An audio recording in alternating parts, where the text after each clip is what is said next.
Տիկին դատախազ, տարվա գործունեության մասին ցանկացած հաղորդում իր մեջ բացի փաստագրական տվյալներից պետք է նաև որոշակի վերլուծություն ունենա եւ այդ վերլուծության արդյունքում նշվեն եւ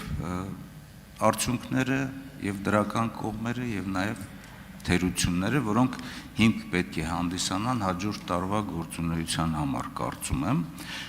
Կարող եք առաջի հարցը հետևյալն է, կարող եք ասել դատախազական համակարգում տարվա ընթացքում ինչպիսի խախտումներ, բացթողումներ, թերություններ են եղել, որոնց ուղղությամբ հաջորդ տարի դուք պետք է աշխատեք, որպեսզի այդ թերությունները վերացվեն։ Սա առաջին հարցն է։ Երկրորդ հարցը, գիտեք, որ այս ժամանակահատվածում մեր հանրության ուշադրության կենտրոնում իհարկե 44 օրյա պատերազմի հանգամանքներն են եւ փորձ է արվում այսօրվա իշխանության կողմից, դա ակնհայտ է, երևում է, որ հիմնական մեղքը տեղափոխել զինվորականների վրա, բանակի վրա, այնինչ պետական կառավարման համակարգում եւ ռազմական կառավարման համակարգում բոլորն էլ ունեցել են իրենց դերակատարությունները եւ հատկապես այնպիսի ուղղություններ, ինչպիսին օրինակ դիվանագիտությունն է, պետական կառավարման համակարգը,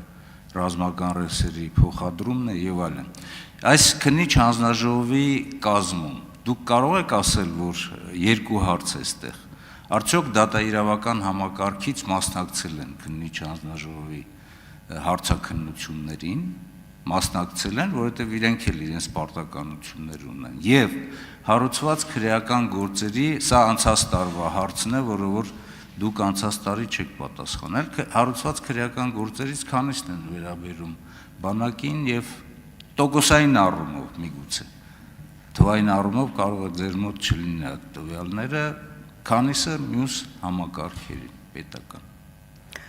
Շնորհակալություն, նախ վերլուծությունների հետ կապված մեր տարեկան հաղորդումը միակ փաստաթուղթը չի,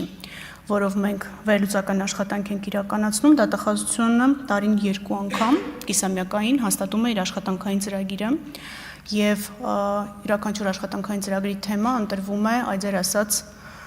խնդիրները մտքում ունենալով, ինչպես իրավակիրառ նորմերի, պրակտիկայի, այնպես էլ կոնկրետ հանցակազմերի վերաբերյալ եւ հանցավորության վիճակի հետ կապված, ուստի մենք տարեկան հաղորդումը չենք ծանրաբեռնում նմանատիպ վերլուծական աշխատանքով, այդ վերլուծական աշխատանքը իրականացվում է մեր աշխատանքային ծրագրերով հաստատված յուրաքանչյուր կիսամյակով եւ չի իրականացվում ընդհանրական մեկ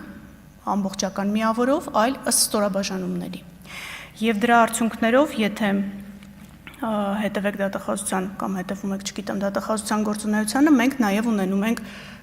էթիկայի հանձնաժողովի նիստեր դատախազների հետ կապված եւ ունենում ենք կարգապահական վարույթներ եւ ունենում ենք ընդհանուր մինչեւ ամենախիստ կարգապահական պատասխանատվության միջոցները այդ թվում դատախազների նկատմամբ, այսինքն այդ բարեվարկության ցենզը, որը մենք պահանջում ենք, առաջին հերթին հենց մեր նկատմամբ էլ կիրառում ենք։ Զինվորական հանցագործությունների հետ կապված նախորդ տարի ներողություն, եթե չեմ հիշում, բայց առնվազն գոնե հետագայում էլ ձեզնից տարբեր հարցումներ ստանալով չեմ հիշի մի դեպք, որ դուք հարցրած լինեք հարաբերակցության մասին, բայց ստիպված եմ լինելու կրկնել, որ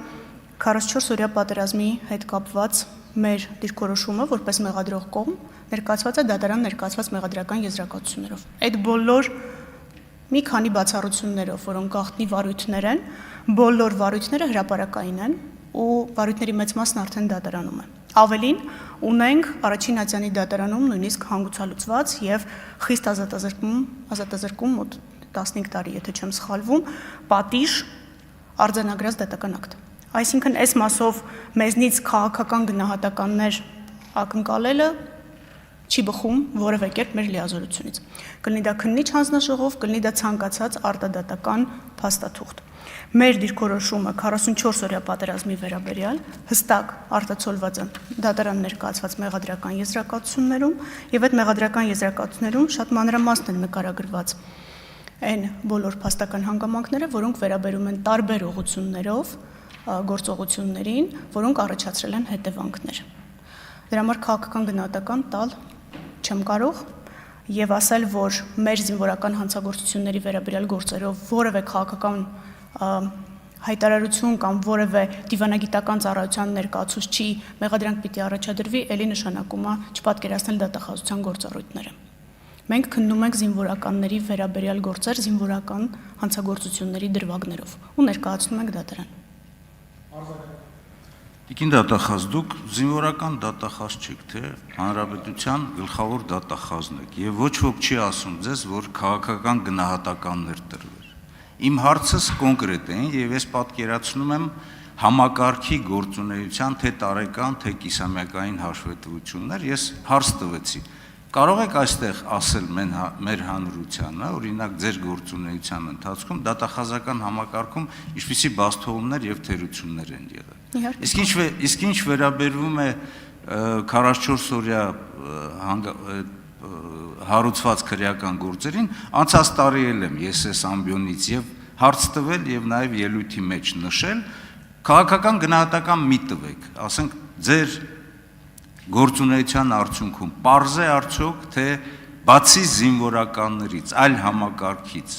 հարուցված քրեական գործեր կան, թե չկան, չենք ասում քաղաքական գնահատական տվեք, դիվանագիտության, թե մյուսներին։ Կարող եմ արձագանքել։ Շնորհակալություն, ձեր հարցը, քանի որ զինվորական կոնտեքստում էր, պատասխանել եմ այդ տրամաբանության մեջ, բայց բացարձակ ինձ համար դժվարություն չի ներկայացնում նաև ձեր նոր ձևակերպած հարցին պատասխանել։ 44 օրյա պատերազմի վերաբերյալ մեր դիրքորոշումը ներկայացված է մեղադրական եզրակացություններում, ուղարկված է դատարան։ Այն ինչ կա այս պահին դատարանում, դա դատախազության դիրքորոշումն է։